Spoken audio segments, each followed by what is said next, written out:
आप जानते हैं भारत की सबसे छोटी उम्र की आईपीएस अफसर कौन है? मोमोज के बारे में ऐसा फैक्ट बताऊंगा जिसे जानने के बाद आप मोमोज खाने से पहले 10 बार सोचेंगे। और चूहों पर किया गया एक ऐसा एक्सपेरिमेंट जिससे आपको लाइफ की बहुत बड़ी सीख मिलेगी। जानेंगे वीडियो के लास्ट में।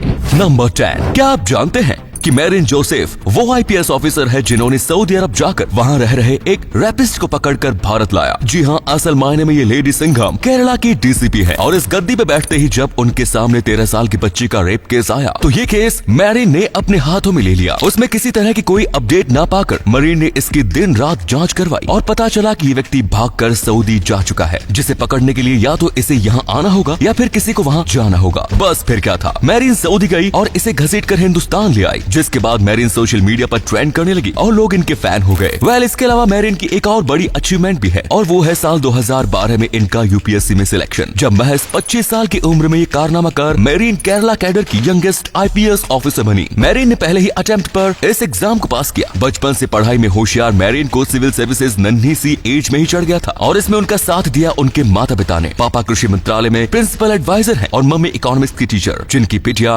रानी केरला की यंगेस्ट आईपीएस ऑफिसर है। नंबर 9, मोमोज आजकल लोगों को काफी ज्यादा पसंद आते हैं। ज्यादातर लोग मोमोज मार्केट से लेते हैं तो वहीं कुछ लोग मोमोज घर पर बनाते हैं। पर आज हम आपको मोमोज के बारे में एक ऐसा फैक्ट बताने जा रहे हैं जिसे अगर आपने ध्यान से सुना तो आपकी जान बच जाएगी। घर पर बनने वाले मोमोज का कलर हल्का पीला होता है, वहीं मार्केट वाले मोमोज बिल्कुल सफेद होते हैं। ऐसा इसलिए होता है क्योंकि घर वाले मोमोज फ्रेश बने होते हैं, वहीं मार्केट वाले मोमोज को कई दिन पहले बनाया जाता है और उन्हें फ्रेश रखने के लिए बेंजोइल पेरोक्साइड से ब्लीच किया जाता है, जो टेस्टी तो लगते हैं पर आपको काफी ज्यादा नुकसान पहुंचाते हैं। नंबर 8, खिड़कियां घर को एक खूबसूरत लुक देती हैं, पर अगर आपसे कहा जाए कि आपको आपके घर में मौजूद हर खिड़की पर टैक्स देना पड़ेगा तो आप क्या कहेंगे? जाहिर सी बात है आप मना करेंगे। आखिर घर में खिड़की रखने के लिए कौन टैक्स भरता है? पर ऐसा हो चुका है। 1696 में इंग्लैंड के विलियम थर्ड ने विंडो टैक्स की शुरुआत की थी, जिसमें लोगों को अपने घरों में खिड़की रखने के लिए टैक्स भरना पड़ता था। जो जितनी ज्यादा खिड़कियां रखता था उसे उतना ज्यादा टैक्स भरना पड़ता था। पर 1851 में इस टैक्स को हटा दिया गया क्योंकि घरों में खिड़कियां कम होने की वजह से लोगों की हेल्थ पर असर पड़ रहा था। नंबर 7, चाइना टेक्नोलॉजी के मामले में काफी आगे है। चाहे चाइना का सामान ज्यादा चले ना चले, पर चाइना के टेक्नोलॉजिकल फील्ड में डेवलपमेंट काफी तेज रहा। हाल ही में चाइना की मशहूर गेमिंग कंपनी के गेम्स और बिली ने अपने फेमस गेम प्रिंसेस कनेक्ट रीडाइव की पहली एनिवर्सरी सेलिब्रेट की। इस दौरान चाइना के शंघाई में 1500 ड्रोन्स द्वारा आसमान में गेम के फेमस कैरेक्टर्स बनाए गए और आखिर में एक बड़ा सा QR कोड आसमान में देखने को मिला, जिसे स्कैन करके लाखों लोगों ने गेम का एक्सेस लिया।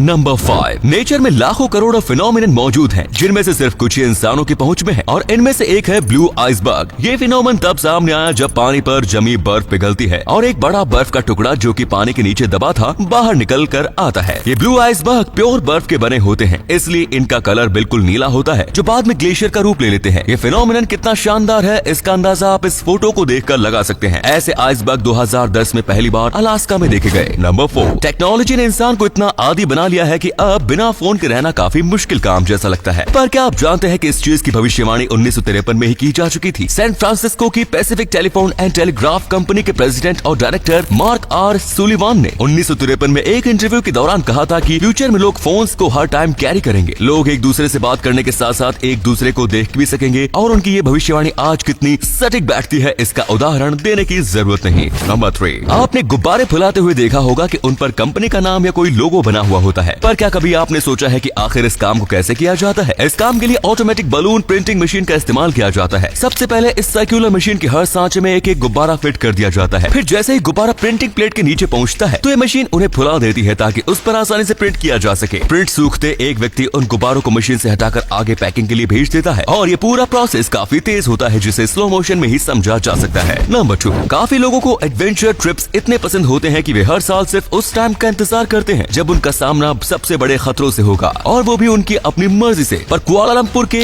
इन दो व्यक्तियों ने कुछ ऐसा किया कि सुनकर आपके भी होश उड़ जाएंगे। एनजी इनवो और ONG बून टेक नाम के दो व्यक्ति कुआलालंपुर से हैदराबाद आए तेलंगाना की हेरिटेज जेल म्यूजियम में रहने। तेलंगाना प्रिजन डिपार्टमेंट एक यूनिक जेल टूरिज्म प्रोग्राम चलाते हैं जिसे फील्ड जेल के नाम से जाना जाता है। इस प्रोग्राम में लोगों को 24 घंटे के लिए संगारेड्डी जेल में रखा जाता है। ये जेल 220 साल पुरानी है, जिसे 1796 में बनाया गया था। इस जेल में रहने के दौरान लोगों को आराम जेलों जैसा एक्सपीरियंस दिया जाता है। और यही एक्सपीरियंस करने आए थे ये दो व्यक्ति जो 500 रुपए देकर पूरे 2 घंटे इस जेल में रहे। मतलब एडवेंचर के लिए कुछ भी करेंगे। एंड द लास्ट नंबर 1, कहते हैं ना कि हार हो या जीत, हमें जीतने की उम्मीद नहीं छोड़नी चाहिए। और वो क्यों, इस फैक्ट को इस फैक्ट में बताए गए होप एक्सपेरिमेंट से समझ सकते हैं। साल 1950 में हार्वर्ड यूनिवर्सिटी के DR कर्ट रिचर्टर ने एक एक्सपेरिमेंट किया। कर्ट ने एक चूहे को पानी में डुबो दिया, ये चेक करने के लिए वो कितनी देर तक अपनी जान बचाने के लिए पानी में तैर सकता है। लेकिन इससे पहले कि वो डूबकर मर जाता, 15 मिनट में ही कर्ट ने उसे बाहर निकाल लिया और कुछ देर बाद आराम करने के लिए उसे छोड़ दिया। जब चूहा पूरी तरह से रिलैक्स हो गया तो कर्ट ने उसे फिर से पानी में डाल दिया और ये पाया कि जो चूहा पिछले बार पानी में जाते ही छटपटा रहा था, वो इस बार आराम से पानी में तैर रहा है। 15 मिनट बीते, फिर 1 घंटा और देखते ही देखते कई घंटे और बीत गए। चूहा नहीं मरा बल्कि 60 घंटों तक तैरता रहा, इस उम्मीद में कि जिस तरह पहली बार उसकी जान बचाई गई उसी तरह इस बार भी बचाई जाएगी। और इस उम्मीद में वो मेहनत करता रहा। दोस्तों फैक्ट अच्छा लगा तो लाइक कीजिए। अगर आपको ये वीडियो अच्छा लगा तो आप अपने दोस्तों के साथ इसे शेयर जरूर करें। इससे हमें मोटिवेशन मिलता है और भी अच्छी वीडियोस लगातार बनाते रहने के लिए। अपने 5 मिनट देने के लिए बहुत बहुत धन्यवाद। ऐसे ही वीडियोस देखते रहने के लिए सीक्रेट इंडियन टीवी को अभी फॉलो करें। धन्यवाद।